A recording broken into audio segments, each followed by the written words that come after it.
Indian football ഇതിഹാസം സുനിൽ ഛേത്രിയുടെ മടക്കം നിരാശയോടെ അവസാന മിനിറ്റിൽ വിജയം കാണാനായില്ല. ഇന്ത്യ കുവൈറ്റ് ലോകകപ്പ് യോഗ്യതാ മത്സരം ഗോൾ രഹിത സമനിലയിൽ പിരിഞ്ഞു. വാർത്തയുടെ വിവരങ്ങളുമായി നിതിൻ പ്രഭാകരൻ ചേരുന്നുണ്ട്. നിരാശയോടുള്ള ഒരു മടക്കമായിരുന്നു ഇന്ത്യൻ ഫുട്ബോൾ ഇതിഹാസം സുനിൽ ഛേത്രിയുടേത്. വിശദാംശങ്ങൾ.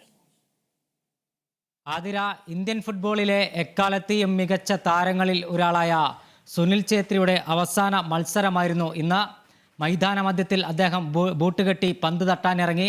Kolkata salt Lake Stadium Indian ഫുട്ബോളിൻ്റെ Mecca എന്നാണ് കൊൽക്കത്ത അറിയപ്പെടുന്നത്. അവിടെ ഇന്ത്യൻ ഫുട്ബോളിൻ്റെ മെക്കയായ കൊൽക്കത്തയിലെ സാൾട്ട് ലേക്ക് സ്റ്റേഡിയത്തിൽ ആണ് അവസാന മത്സരത്തിനായി ഛേത്രി ഇറങ്ങിയത്. ലോകകപ്പ് യോഗ്യതാ റൗണ്ടിൽ കുവൈത്തിനെതിരെയായിരുന്നു ഇന്ത്യയുടെ ഇന്നത്തെ മത്സരം. ഈ മത്സരത്തിൽ വിജയത്തോടുകൂടി ഛേത്രിക്ക് വിടവാങ്ങൽ നൽകാനായിരുന്നു ഇന്ത്യൻ ആരാധകരും ഇന്ത്യൻ ഫുട്ബോൾ താരങ്ങളും കാത്തിരുന്നത്. എന്നാൽ നിർഭാഗ്യം ഛേത്രിയെ പിടികൂടി. ഇന്നത്തെ മത്സരത്തിൽ ഇന്ത്യക്ക് വിജയിക്കാൻ കഴിയില്ല. നിരാശയോടുകൂടി ഒരു ഗോൾ രഹിത സമനിലയിലാണ് ഇന്ത്യ കുവൈത്ത് മത്സരം അവസാനിച്ചത്. നിരാശയോടുകൂടിയാണ് ഛേത്രിയുടെ വിടവാങ്ങൽ എന്ന് തന്നെ നമുക്ക് പറയാൻ സാധിക്കും. ഇന്ത്യൻ ഫുട്ബോളിൻ്റെ കഴിഞ്ഞ 19 വർഷമായി ഇന്ത്യൻ ഫുട്ബോളിൻ്റെ നെടുന്തൂണാണ് ഛേത്രി. ആ നെടുന്തൂണിൻ്റെ അവസാന മത്സരമാണ് ഇന്ന് നടന്നത്. ഏറെ പ്രതീക്ഷയോടുകൂടി മുൻകാല താരങ്ങൾ ഉൾപ്പെടെയുള്ളവർ ഇന്ന് ഗാലറിയിൽ ഛേത്രിക്ക് വികാരനിർഭരമായ യാത്രയയപ്പ് നൽകാൻ എത്തിയിരുന്നു. കൊൽക്കത്ത സാൾട്ട് ലേക്ക് സ്റ്റേഡിയം കാണികളാൽ തിങ്ങി നിറഞ്ഞിരുന്നു. എന്നാൽ അവരെയെല്ലാം നിരാശപ്പെടുത്തിക്കൊണ്ട് നിറകണ്ണുകളോടെ ഛേത്രി തൻ്റെ ബൂട്ടഴിച്ചിരിക്കുന്നു.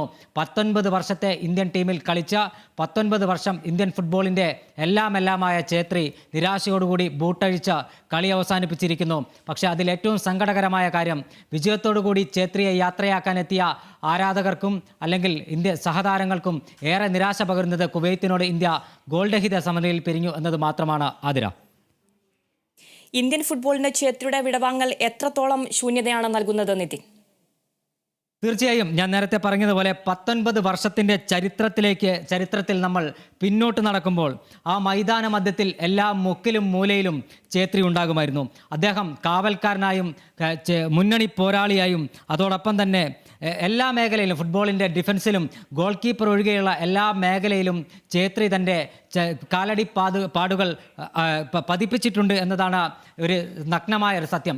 IM വിജയന് ശേഷം, ജോപ്പോൾ അഞ്ചേരിക്ക് ശേഷം അങ്ങനെ എണ്ണം പറഞ്ഞ താരങ്ങൾ ഇന്ത്യയിലൂടെ ലോകത്തിൻ്റെ നെറുകയിലെത്തിയിട്ടുണ്ട്. അല്ലെ, ലോകം അറിയപ്പെട്ട എണ്ണം പറഞ്ഞ താരങ്ങളുണ്ട്.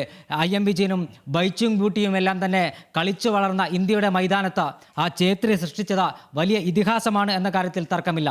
19 വർഷക്കാലം ഇന്ത്യൻ ഫുട്ബോൾ ടീമിൻ്റെ നെടുന്തൂണായിരുന്നു ഛേത്രി. അതായത് ഫുട്ബോളിനോട് ഏറെ പ്രണയമുള്ള അല്ലെങ്കിൽ ഫുട്ബോളിനെ ഏറെ പ്രണയിക്കുന്ന ഒരു കുടുംബത്തിൽ നിന്നാണ് ഇന്ത്യൻ ടീമിലേക്ക് ഛേത്രി എത്തുന്നത്. അദ്ദേഹത്തിൻ്റെ കുടുംബം തന്നെയായിരുന്നു അക്കാലത്ത് അദ്ദേഹത്തിൻ്റെ കരുത്ത്. ഇന്ത്യക്കൊപ്പം 2008 AFC ചലഞ്ച് കപ്പ്, സാഫ് ചാമ്പ്യൻഷിപ്പിൽ 2011, 2015, 2021, 23 വർഷങ്ങളിൽ ഇന്ത്യ മുത്തമിട്ടപ്പോൾ അതിൻ്റെ നെടുനായകത്വം വഹിച്ചത് സുനിൽ ഛേത്രിയായിരുന്നു. 2007, 2010, 2012 വർഷങ്ങളിൽ നെഹ്റു കപ്പിൽ മുത്തമിടാനും ഛേത്രിക്ക് ഭാഗ്യമുണ്ടായി. 2023 ട്രൈട്ര നാഷണൽ ചാമ്പ്യൻഷിപ്പും 2018, 23 വർഷങ്ങളിലെ ഇന്റർ കോണ്ടിനെന്റൽ കപ്പും ഇന്ത്യയുടെ അലമാരയിലെത്തിക്കാൻ ഛേത്രിക്കായി. ഒരു തവണ ISL കിരീടവും 2 തവണ I-ലീഗ് കിരീടവും ഛേത്രി നേടിയിട്ടുണ്ട്. സൂപ്പർ കപ്പ്, ഡ്യൂറൻഡ് കപ്പ് തുടങ്ങി ഇന്ത്യയിലെ പ്രധാന ഫുട്ബോൾ ടൂർണമെൻറ്റുകളിലെല്ലാം തന്നെ ഛേത്രി ബൂട്ട് കെട്ടിയിട്ടുണ്ട്. ബംഗളൂരു FC താരമായിരുന്നു ISL-ൽ സുനിൽ ഛേത്രി. ബംഗളൂരു FC വേണ്ടി അദ്ദേഹം നടത്തിയ പോരാട്ടങ്ങൾ ഇന്ത്യൻ സൂപ്പർ ലീഗിൻ്റെ ചരിത്രത്തിൽ എന്നും തങ്കലിപികളാൽ രേഖപ്പെടുത്തും. അതിലെല്ലാം ഉപരി ഇന്ത്യൻ ഫുട്ബോളിൽ ഛേത്രിയുടെ വിടവാങ്ങൽ 151 മത്സരങ്ങളിൽ 90 ഗോളുകളാണ് ഛേത്രി അടിച്ചുകൂട്ടിയതെന്ന് പറയുമ്പോൾ ഛേത്രി ഇന്ത്യൻ ഫുട്ബോളിന് എന്തായിരുന്നു എന്ന് നമുക്കതിലൂടെ മനസ്സിലാക്കാം.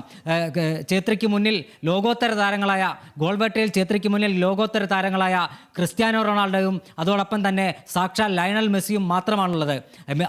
അർജന്റീനിയൻ താരം ലയണൽ മെസ്സിയും പോർച്ചുഗൽ താരം ക്രിസ്ത്യാനോ റൊണാൾഡോയും മാത്രമാണ് ഛേത്രിക്ക് മുന്നിൽ ഉള്ളതെന്ന് പറയുമ്പോൾ എന്തായിരുന്നു ഫുട്ബോളിൽ ഛേത്രി എന്ന് നമുക്ക് അടയാളപ്പെടുത്താൻ കഴിയും. അത്രത്തോളം ഇന്ത്യൻ ഫുട്ബോളിൽ തൻ്റേതായ വ്യക്തിമുദ്ര പതിപ്പിച്ച് ഒരുപക്ഷെ ഒരു ഏകാംഗ പോരാളിയായി ഒരു ഏകപക്ഷീയമായ മത്സരങ്ങളിൽ പോലും ഛേത്രിയുടെ പോരാട്ട വീര്യം കൊണ്ട് ഇന്ത്യ തിരിച്ചു വന്ന ഒരുപാട് മത്സരങ്ങൾ സാഫ് കപ്പിലും കോണ്ടിനെന്റൽ കപ്പിലും അടക്കം ആരാധകർക്ക് കാണാൻ കഴിഞ്ഞിട്ടുണ്ട്.